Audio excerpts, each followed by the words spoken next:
Soy Fernando Díaz Villanueva, hoy es 3 de mayo de 2022 y esto es La Contracrónica.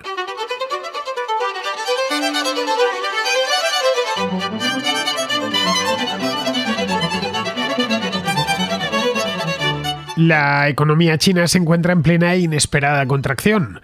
Tanto la actividad manufacturera como la de servicios cayeron de forma simultánea a lo largo del mes de marzo por primera vez desde hace 2 años, cuando la pandemia hizo su aparición en el país, provocando severos confinamientos y medidas de excepción. El índice de gestores de compras, más conocido como PMI, del sector industrial ya había caído, mientras que el PMI no industrial, el de servicios, se dejó casi 3 puntos en el mismo mes. En ambos casos bajaron de 50, un indicador que marca el punto en el que una economía no crece. La última vez que ambos indicadores se situaron a la vez por debajo de 50 fue en el mes de febrero de 2020. Cuando el gobierno chino, recordémoslo, detuvo la actividad en muchas partes del país para detener la propagación del coronavirus, que nos llegaban aquellas noticias tan inquietantes allá por febrero de 2020, un coronavirus que había sido identificado por primera vez en una ciudad china, en la ciudad de Wuhan, a finales de 2019. China es la segunda economía del mundo, por lo que todo lo que ocurre allí tiene repercusión mundial muy rápida, casi inmediata. Empezó bien el año con un crecimiento que superaba las previsiones, pero ahora se está ralentizando. La causa hay que ir a buscarla, la causa más inmediata por lo menos, a las nuevas restricciones aprobadas a lo largo de los 2 últimos meses para frenar la variante Omicron del coronavirus y a los problemas de fondo, problemas económicos de fondo que China traía ya del año anterior. La caída de Evergrande, que traté con mucha más calma aquí en La Contracrónica hace unos meses, una de las principales promotoras inmobiliarias del país, cayó en el último trimestre del año pasado. También el alza de las materias primas, la guerra en Ucrania y en general el enfriamiento económico mundial están pasando factura a la economía china. China está notando ya el impacto de esta crisis global en uno de los pilares de su economía, el sector exportador. Occidente y el resto del mundo podrían entrar en recesión este mismo año y los pedidos han disminuido de forma alarmante. A esto hay que sumar las consabidas dificultades en la cadena de suministro a causa de la falta de contenedores y el cuello de botella que se ha formado en la fabricación de semiconductores. Uno de los productos estrella de exportación de China son precisamente los bienes electrónicos. Las exportaciones, de hecho, están en su nivel más bajo desde hace 2 años. Pero el problema más inmediato es la última ola de COVID, que ha pillado de lleno al país, disparándose los contagios y las hospitalizaciones. En China impera una política de COVID-0 desde el principio, desde hace ya más de 2 años. Su gobierno no quiere convivir con la enfermedad, buscando la inmunización progresiva de la población mediante vacunas y seroprevalencia, como se ha hecho en Europa o en otras partes del mundo, sino eliminar la enfermedad por completo. Eso que ya se demostró inútil en otros lugares donde se intentó, como por ejemplo Australia, está poniendo en jaque a toda la economía y al propio partido gobernante, que a pesar de todo insiste en que se cumplirán este año los objetivos económicos al tiempo que mantienen al país libre de COVID, o eso es lo que ellos creen. Una cosa y la otra, crecimiento económico y COVID-0, son incompatibles y se anulan mutuamente. Esa es la razón por la que muchos analistas están revisando a la baja la perspectiva de crecimiento chino para este año. Entre tanto, Xi Jinping necesita tranquilidad y prosperidad, porque este año aspira a que el partido le renueve para un tercer mandato. Le queda la salida del gasto público y esa es seguramente por la que se incline.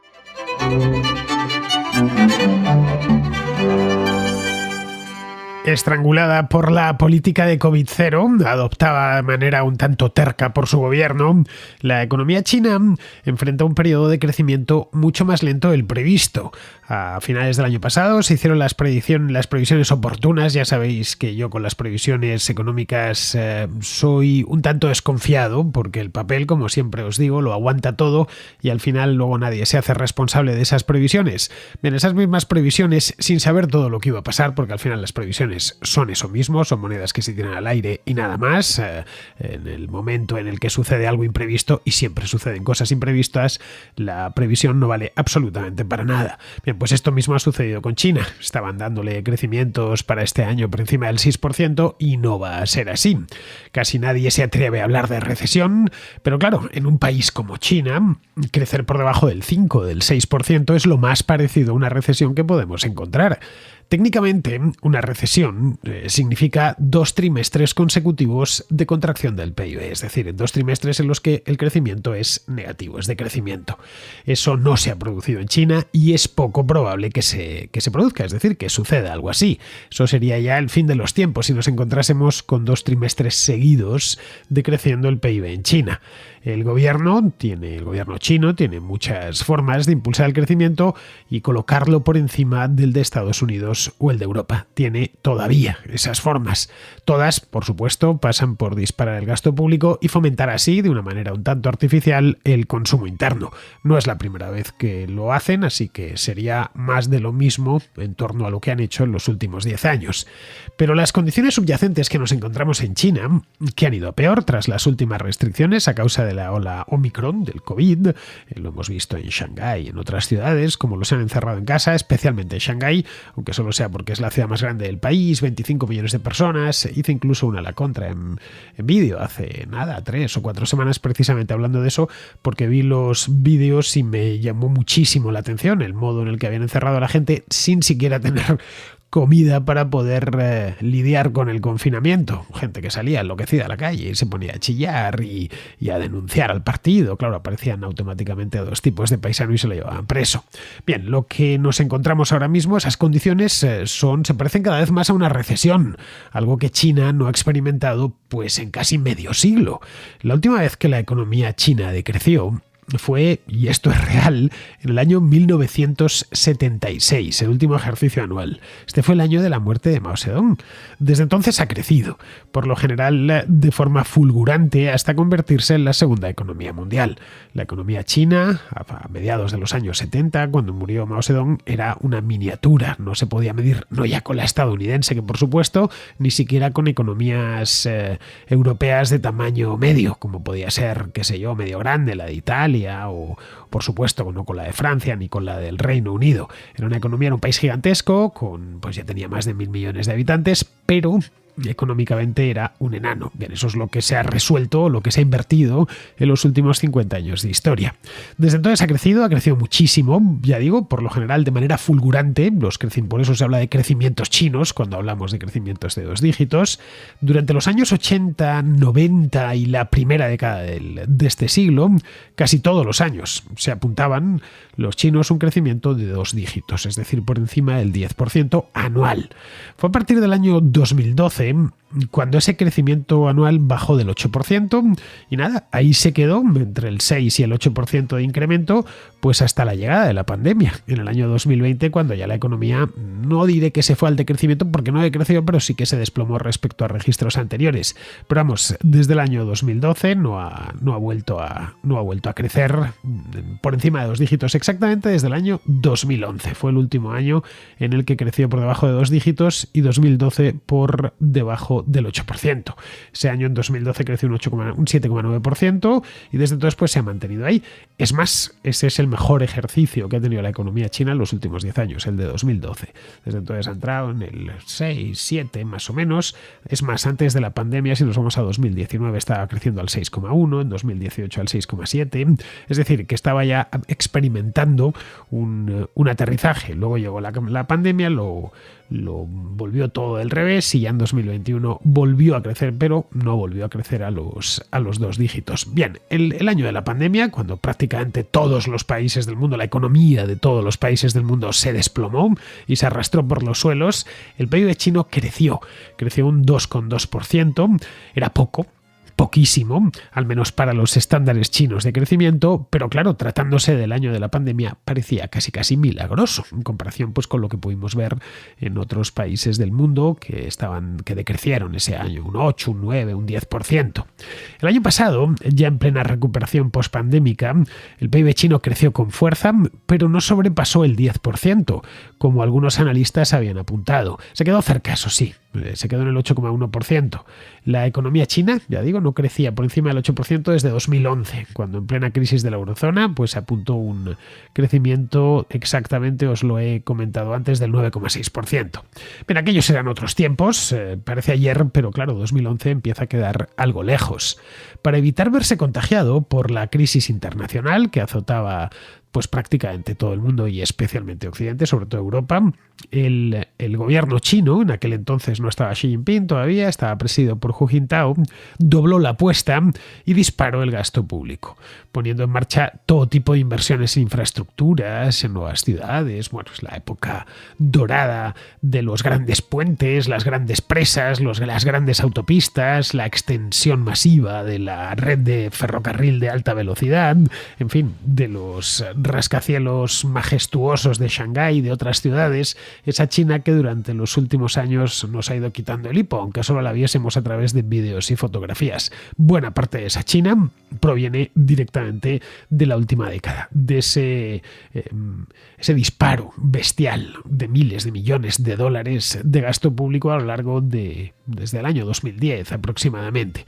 Esas nuevas ciudades, esos distritos de ciudades ya existentes, no había nada más que sembrados y decidieron levantar pues un distrito desde la nada, o se levantaron directamente nuevos, o se tiraron barrios enteros para dar cabida a nuevos desarrollos inmobiliarios. Bien, todas esas nuevas ciudades con edificios de apartamentos de 20, de 30 plantas, cosas francamente alucinantes cuando las ves. Bien, esas casas se tenían que llenar y eran muchas casas. Y eso es lo mismo que sucedió, que empezaron a tener problemas a partir de cierto momento para vender esas casas y ocuparlas con gente. Está China llena de distritos y de barrios fantasma e incluso también de ciudades fantasma. Eso sí, todos los apartamentos de esas ciudades tienen dueño. Así que, aparte de gasto público a raudales para capear esa gripe que aquejaba la economía mundial hace 10 años, dentro de China se abrió la espita del crédito. Y además de una manera bestial, tanto a particulares como a empresas, para que comprasen, entre otras cosas, inmuebles. Pues bien, de aquellos barros, estos lodos, hoy millones de graduados recién salidos de la universidad luchan por encontrar un buen empleo que justifique todo el esfuerzo que han realizado durante sus estudios, pero en muchos casos son incapaces de encontrarlo porque la economía ya no es la que era cuando empezaron su carrera, hace 5 o 6 años, en el caso de que hayan hecho algún tipo de posgrado. La confianza empresarial en China ha caído, las importaciones se han desplomado y los chinos están ahorrando más.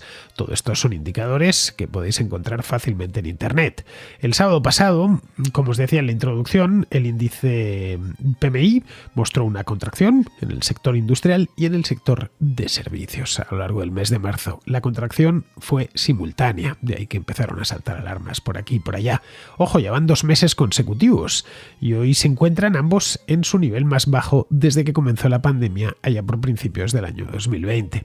Veamos algunos datos que nos permiten hacernos una idea general. La producción de cemento los he escogido unos cuantos que creo que son muy significativos respecto a la salud de una economía. La producción de cemento, algo importante en el caso de China, que se ha dedicado de una manera muy intensa a la construcción a lo largo de los últimos 20 y me iría más lejos, 20-30 años. Bien, pues la producción de cemento a mediados de abril fue un 40% inferior a la capacidad total de producción de cemento que tiene el país. Vamos, que tienen un montón de capacidad ociosa ahora mismo en las cementeras. A los que somos españoles y vivimos la burbuja inmobiliaria y todo lo que vino después, todas estas cosas nos suenan bastante familiares. Los pedidos de smartphones, los de teléfonos inteligentes, cayeron un 18% respecto al año anterior a lo largo de este primer trimestre del año, enero, febrero y marzo. Un 18%. Los smartphones son un indicador en tanto en cuanto te lo puedes o no te lo puedes renovar. Un smartphone te puede aguantar 3 o 4 años sin ningún problema, a poco que lo cuides bien y no le rompas la pantalla. A mí me duran he tenido algunos teléfonos que me han durado hasta 5 años y medio. Bien, pues si en cambio vas bien de dinero, pues te lo cambias con más facilidad porque es un accesorio, aparte de sus virtudes tecnológicas. Para mucha gente el tener un buen teléfono es una cosa importante. Si se ve que cae la venta de smartphones, es que algo no está del todo bien. Es que estás ahorrando ese dinero que ibas a destinar a comprarte el nuevo teléfono. Otro dato más. La venta de excavadoras en China cayó un 61% en abril, en comparación con el año anterior. De nuevo, excavadoras, un bien de equipo fundamental por lo menos en el sector de la construcción, ya sea para hacer una autopista o hacer un bloque de apartamentos. Luego, en En el sector del automóvil, otro sector clave para entender cómo funciona una economía y cómo respira, algunas marcas, como Ford, han visto sus ventas descender casi un 20% durante el primer trimestre de año, y la caída ha sido todavía mucho más acelerada a lo largo del mes de marzo.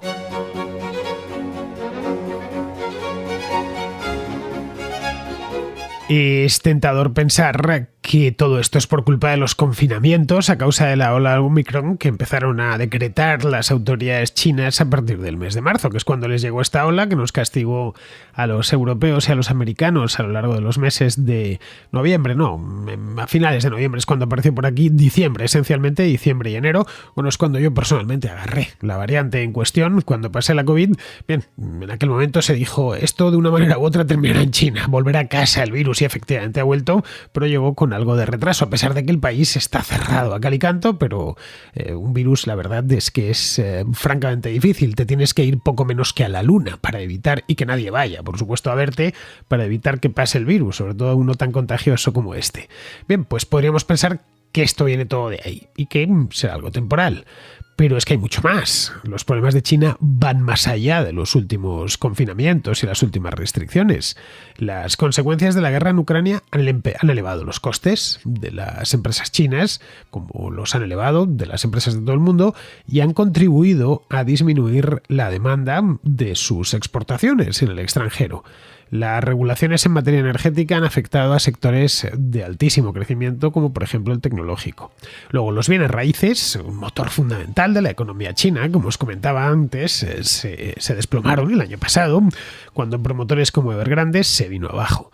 La venta de viviendas ya se había enfriado mucho antes. Y como os contaba aquí en esos dos programas que hice a finales del año pasado sobre el tema de Evergrande y la burbuja inmobiliaria china, pues se encontraban con algunos problemas. Habían hecho muchas más casas que compradores había para esas casas. Por poder haber, siempre puede haber, pero necesitas darles crédito, y lo que quería evitar el gobierno chino era eso mismo, que siguiese inflándose la burbuja del crédito, que terminaba inflando a su vez la burbuja inmobiliaria. Bien, cualquier desaceleración en China se sentirá a nivel mundial. Esto es indiscutible. China es un motor importante, importantísimo, que deflacta los precios de un sinnúmero de bienes. De esa deflación general, pues hemos sido beneficiarios todos los habitantes del planeta a lo largo de los últimos 20 o 30 años. Bien, justo lo que el mundo necesita ahora es una economía como la China funcionando bien. Esa es la verdad. Europa y Estados Unidos están al borde de la recesión, especialmente Europa, porque es el lugar más cercano de la guerra de Ucrania, una guerra que empezó hace ya más de 2 meses y que no se le ve visos de terminar pues en bastante tiempo. Luego, la economía estadounidense tampoco está bien, se contrajo creo que un 1,5% en el primer trimestre, y las economías europeas, entre tanto, ¿qué queréis que os diga? Pues contienen la respiración por lo de Ucrania y enfrentan una inflación desconocida desde hace décadas. Y toda la artillería del Banco Central se gastó, se dilapidó y se derrochó de manera innecesaria durante la pandemia. Pero esto no solo afecta a Europa y a Estados Unidos. No pensemos que esto es un asunto entre China y sus compradores en Occidente. No, esto afecta a todo el mundo. Los exportadores de componentes y de maquinaria como Taiwán o Corea del Sur o Japón ya lo están notando. De hecho, ya han apreciado que les piden menos. Los países exportadores de materias primas, como los de Hispanoamérica o los de África, tanto materias primas agrícolas como metales, por ejemplo, que son muy dependientes del mercado chino, algunos países muchísimo, mucho más de lo que les gustaría, pues lo que están viendo es como los pedidos, qué sé yo, de hierro, por ejemplo, o de productos agrícolas son menores que hace un año, y eso lo van a notar. Podríamos pensar, como decía antes, que esto es algo meramente coyuntural y que en cuestión de unas pocas semanas todo volverá a la normalidad, porque se debe a una cuestión de la pandemia, que simplemente en China empezó y en China va a terminar, y por lo tanto pues tiene que dar el último estirón hasta que esto se acabe y demás. Y bien, pues en el mes de, qué sé yo, julio, agosto, pues ya se habrá terminado todo y todo volverá a la normalidad, como decía. Bien, no tiene por qué ser así. porque es que, ya digo, hay problemas subyacentes que estaban antes incluso de que llegase la pandemia. Los confinamientos y todas las restricciones salvajes que ha decretado el gobierno chino han paralizado además las cadenas de suministro con el extranjero y hasta dentro del propio país. Y están manteniendo a muchísimos trabajadores y consumidores en casa. En Shanghái, según he podido ver, los casos de coronavirus parecen estar bajando, pero han subido en Pekín, por lo que esto puede alargarse muchísimo, provocando un daño grandísimo a las empresas chinas. Claro, cuando no sea Pekín, pues será otra ciudad, será por ciudades. En China hay decenas de ciudades que tienen más de 4, más de 5 millones de habitantes. Es un país realmente complicado para tratar de aplicar una doctrina como la de la COVID-0, pero bueno, se han empeñado con ello. China además siempre pensamos en grandes empresas chinas, grandes exportadores, etcétera, pero China esencialmente como cualquier otro país, es un país de empresas pequeñas y medianas. En el caso de las chinas además exportan buena parte de su producción a Occidente o al tercer mundo. El tercer mundo está lleno de productos chinos, desde motocicletas hasta, por supuesto, todo tipo de productos electrónicos. Bien, son, por lo tanto, estas empresas muy sensibles a las oscilaciones de la demanda de sus productos en todo el mundo. Esto tenemos que sumarle unas cuantas cosas más. Sumémosle a eso precios más altos en las materias primas fundamentales en las cuales no se puede fabricar, como el cobre, como el acero, el aluminio, etc. Luego tenemos los cuellos de botella en los puertos que se han formado desde el año pasado por falta de buques portacontenedores. Cuellos de botella que han empeorado todavía más, intensificado las propias autoridades chinas, cerrando, como han cerrado, terminales portuarias, como ha sido el caso a lo largo del último año, porque les aparecía un brote y automáticamente sobrerespiraban, sobreventilaban y se ponían a cerrar puertos. Eso hacía que si había una cola de 30 barcos, pues a la vuelta de una semana la cola era, la lista de espera para entrar a descargar o a cargar era ya de 50 barcos. Esto lo hemos tenido ocasión de ver a lo largo de los últimos meses. No es nada que acabe de aparecer y que nos estemos encontrando con esto así de primeras, ¿no? Luego tenemos problemas de que los trabajadores no podían trabajar, trabajadores en cuarentena, porque su vecino del 16º, y digo bien del 16º porque es que estas ciudades que os decía antes tienen unas torres altísimas, lo más antiestético que hay, pero parece ser que a los nuevos chinos les gusta vivir así.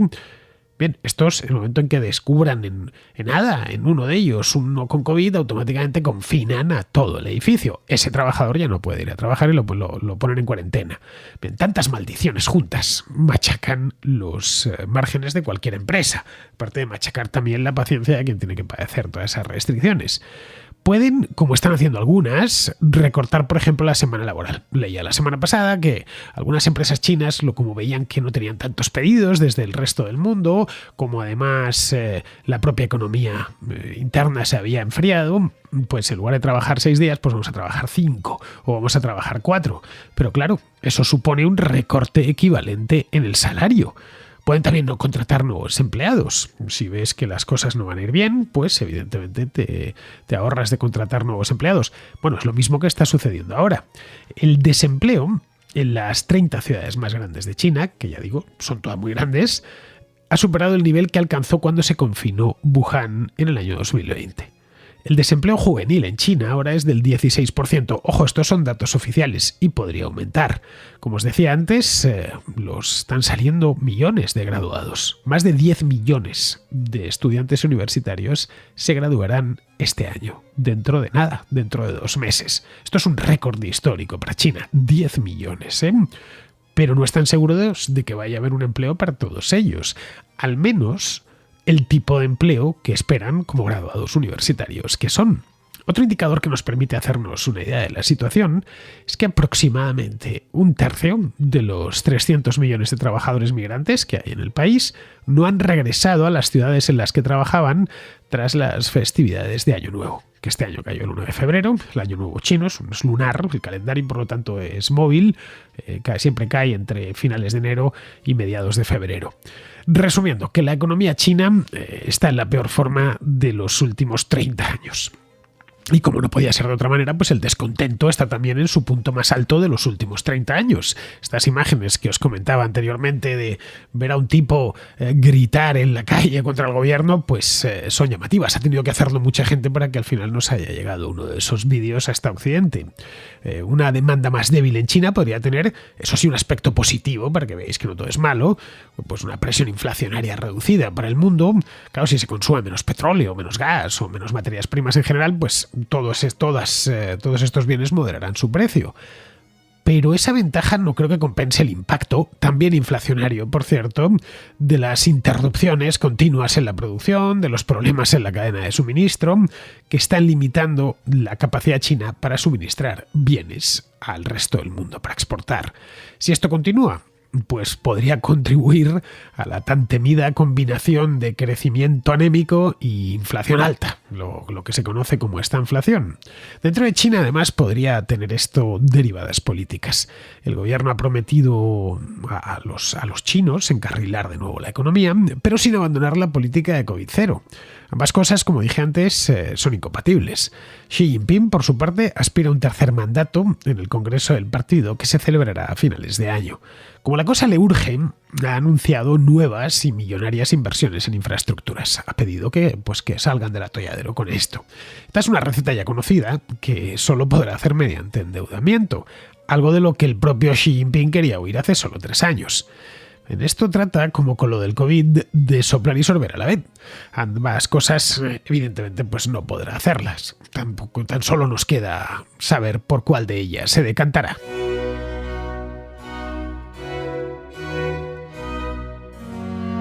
Vamos con la contrarréplica. Empezamos con Daniel, que está en Alemania. Bueno, está en Suiza ahora mismo, pero viene de Alemania y que nos habla de la rebaja de impuestos que el gobierno de Olaf Scholz acaba de aprobar. No, que escucha a la contra y sobre la rebaja de impuestos que ha metido el canciller Scholz. Y nada, te quería comentar un par de cosas para matizar, porque claro, yo entiendo que no viviendo allí en el país y tal, pues por algunas cosas no sé, pues bueno, no se saben, ¿no? Y yo ya, pues en Alemania tengo a mis espaldas varias declaraciones de la renta. Entonces te puedo comentar. Mira, el tema de los 10.000 euros es que lo han subido, pero en Alemania siempre hay un tramo que es libre de impuestos. La última declaración que yo hice, que fue 2020 allí, porque ya 2021 ya la he hecho aquí en Suiza, 2020 eran unos 8.000, creo que rozando casi los 9.000. Así que nada, pues mira, pues otros 1.000 y pico euros pues lo tienes libre de impuestos, ¿no? Que no está nada mal. Después de la declaración de irte al trabajo, eso ya existía. Yo de hecho trabajaba en una empresa que estaba a 36 kilómetros de Heilbronn y yo me podía desgravar a 0,30 el kilómetro, ¿vale? Pero es solamente una dirección, ¿vale? Quiere decir que entonces efectivamente pues eran 0,15 céntimos el kilómetro. Tampoco, a ver, menos de una piedra. Que lo hayan subido ahora, que te puedes desgravar esa cantidad de gasto, eso sí que es verdad que es nuevo, lo que tú estás comentando. Y lo de la luz, no sé si será por kilovatio hora consumido, Fernando. Es que darte cuenta, si yo cargo el coche en el piso que tengo allí en Heilbronn, si le meto 50 kilovatios hora a la cuenta y yo no pago tanta luz al cabo del mes, me cuestan unos 85 euros la tarifa, porque tú allí lo que haces es contratas el paquete de kilovatios que más o menos vas a contratar al año, vas a consumir al año, perdona, y después pues tienes que pagar más o te sale a devolver. Vamos, que la energía, la compañía te tiene que devolver dinero. Así que nada, de todas maneras, si te surge alguna duda sobre más cosas de este tema allí en Alemania, tema de impuestos y demás, o también de aquí de Suiza, no te cortes, pregunta. Venga, pues un saludo a los contraescuchas y que vaya bien por ahí. Sí, efectivamente, Daniel, lo que ha hecho es subir el mínimo exento del IRPF. La idea es que todo el salario esté exento del IRPF. A ver, a veces se nos olvida que el IRPF es un impuesto al trabajo y por lo tanto penaliza el trabajo. No es un impuesto sobre las transacciones o sobre el patrimonio, si me apuras, sino sobre el trabajo, que lo han enmascarado con eso de impuesto de la renta de las personas físicas. Una cosa larguísima que al final pues lo tienes que decir con unas siglas. En Estados Unidos son más honrados y lo denominan income tax, sin más, es decir, impuestos sobre los ingresos. Allí creo en Estados Unidos que los primeros $12.000 de ingreso están exentos, creo. Corregidme si me equivoco. Si el gobierno quisiese promover el trabajo, lo primero que haría es no castigarlo con impuestos. Así que los que creemos en las virtudes del trabajo, creemos también que el trabajo, como todas las cosas dignas de ser protegidas, debería estar libre de impuestos. Voy más lejos. Debería ser ilegal que los salarios tributasen. Pero claro, el Estado se ha acostumbrado ya a meternos mano en el salario y todo consiste en cuánto te meten mano. Si es un 30, un 40, un 50 o un 80%. Yo soy realista, así que todo lo que sea bajar los impuestos al trabajo o cualquier tipo de impuesto, la verdad, pues lo recibo con agrado, en este caso del trabajo por una cuestión de justicia. Creo que cualquier persona progresista y preocupada por los trabajadores debería alegrarse cuando bajan el IRPF.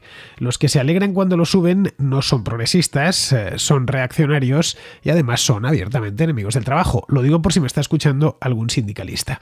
Bien, seguimos con Jesús Ángel de Valladolid, que nos habla del tema este de las mascarillas en Madrid. Quería romper una lanza en favor de los funcionarios del Ayuntamiento de Madrid, a quienes varios contraescuchas han criticado en los últimos programas, responsabilizándoles de la estafa perpetrada por Medina y Luceño.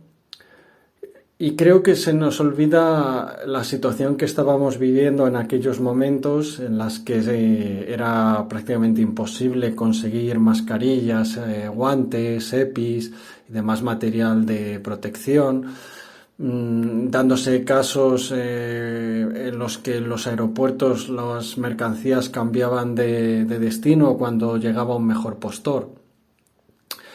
Además, unos funcionarios que probablemente pues estaban presionados por los políticos de turno que querían apuntarse la medalla de conseguir el material sanitario que no habían conseguido otras administraciones. Me gustaría hacer hincapié también en la diferencia entre un político y un funcionario, pues este último es alguien con una formación que ha superado un proceso de oposición que en los grupos A1 pues pueden ser prepararse 130, 170 temas, que eso no lo hace cualquiera, mientras que un político los hay que apenas tienen formación, carreras universitarias conseguidas en meses después de muchos años sin aprobar, másteres en Harvard que resulta que habían sido cursados en Aravaca, tesis dudosas cuando no plagiadas, que no han demostrado más mérito muchas veces que el haber estado militando en un partido desde la adolescencia, haber ido progresando y que acaban pues en unos puestos directivos para los cuales no están capacitados. Y también me gustaría, pues no sé, llamar la atención sobre la actitud de unos pseudoempresarios que lo único que han hecho es aprovecharse de una situación de escasez para sacar un beneficio, pues que como tú ya has indicado, desde luego ética cero. No sé, yo creo que si de estos empresarios dependiera conseguir un vaso de agua en un momento de escasez, pues o nos sacaban hasta el último céntimo o nos dejaban morirnos de sed. Así que yo creo que habría que reflexionar un poco a ver, en este caso, quién es el verdadero responsable y qué es quién se ha portado mejor o peor.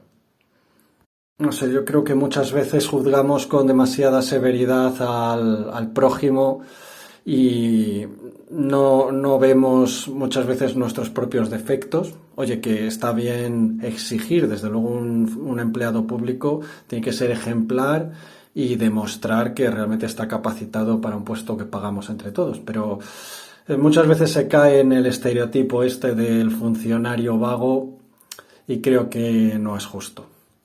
No sé, a ver qué le parece al resto de contraescuchas. Es un placer seguir tus programas y nada, aquí tienes otro oyente fiel. Hasta luego.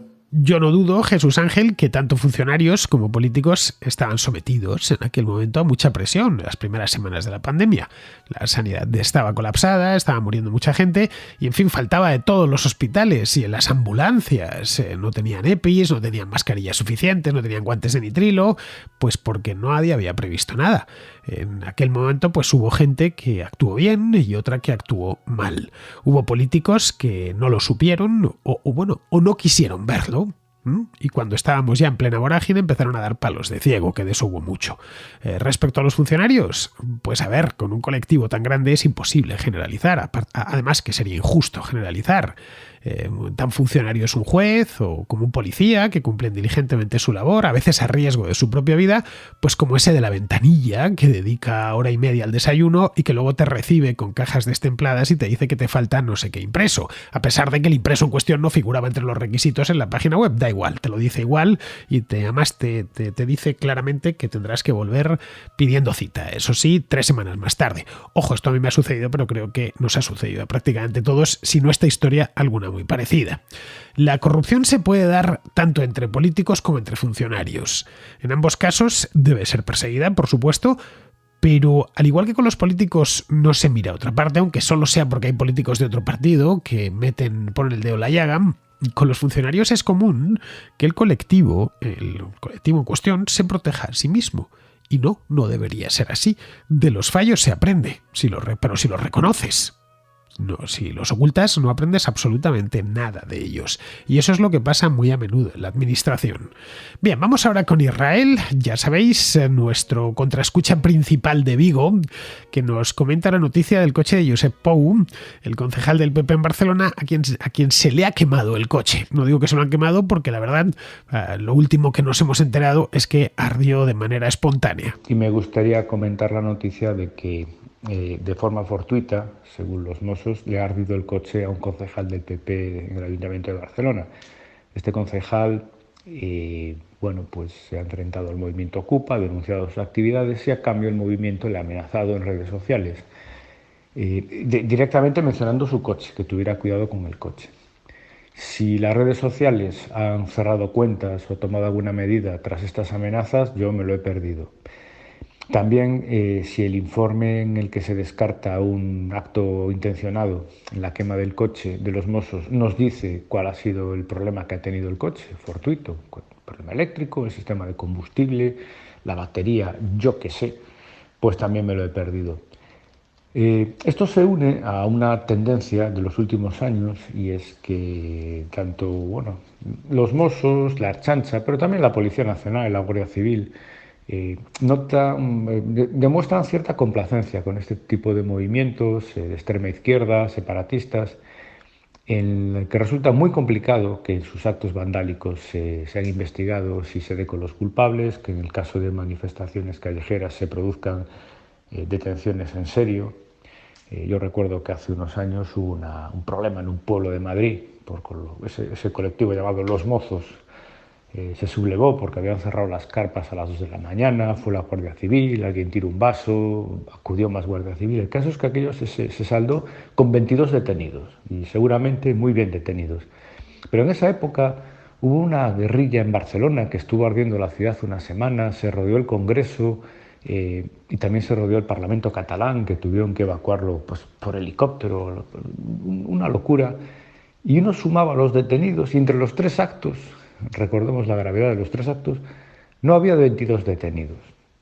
Entonces, es preocupante que las fuerzas de seguridad, da la impresión de que miran hacia otro lado, no ponen todo su celo, porque sí saben actuar. Yo recuerdo que hace unos meses, se llevó en volandas a un señor que estaba dando la tabarra en Ferraz, en el chalet de Pablo Iglesias, las denuncias y las sanciones son constantes. Pero ya digo, con grupos separatistas y de extrema izquierda, y también para investigar sus actividades y proteger a sus víctimas, pues ya digo, hay una falta de actividad muy preocupante. Pues no he seguido mucho este tema, Israel, que es un asunto local de Barcelona, a fin de cuentas, este del coche incendiado de Josep Pou. Leí una noticia en la que Pou denunciaba que se lo habían quemado y luego, tras investigar los Mossos d'Esquadra, pues se dijo que había sido una combustión espontánea o algo así. Lo que ya no sé es qué desencadenó esa combustión. Ayer andaban muchos recriminando a Pou por denunciar que le habían incendiado el coche.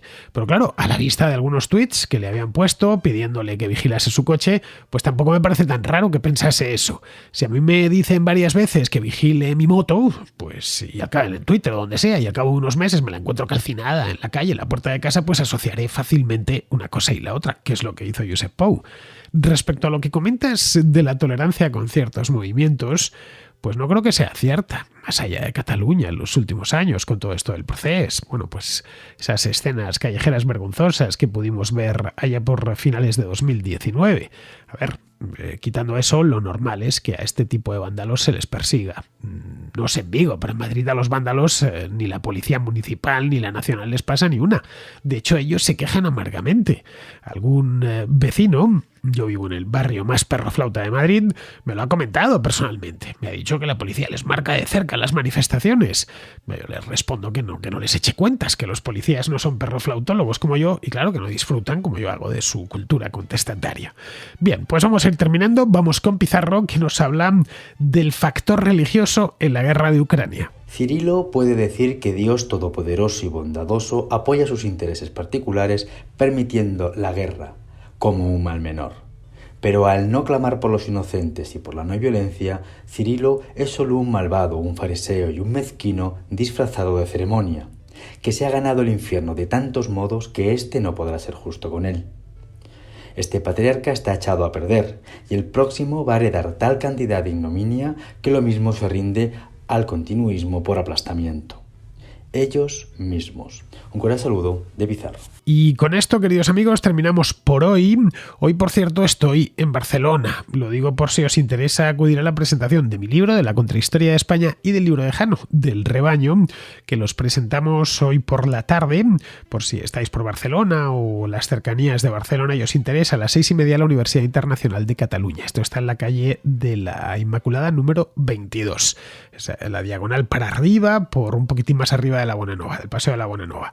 Bien, pues allí vamos a estar hoy a las 6:30. Nos vamos a quedar hasta que haga falta, bueno, hasta que nos echen de la universidad, tanto firmando ejemplares como hablando con todos los contraescuchas y los Jano escuchas también, que Jano tiene su propio programa. Lo que pasa es que él solo hace uno a la semana, lo hace los domingos y me consta que es muy esperado por parte de la audiencia.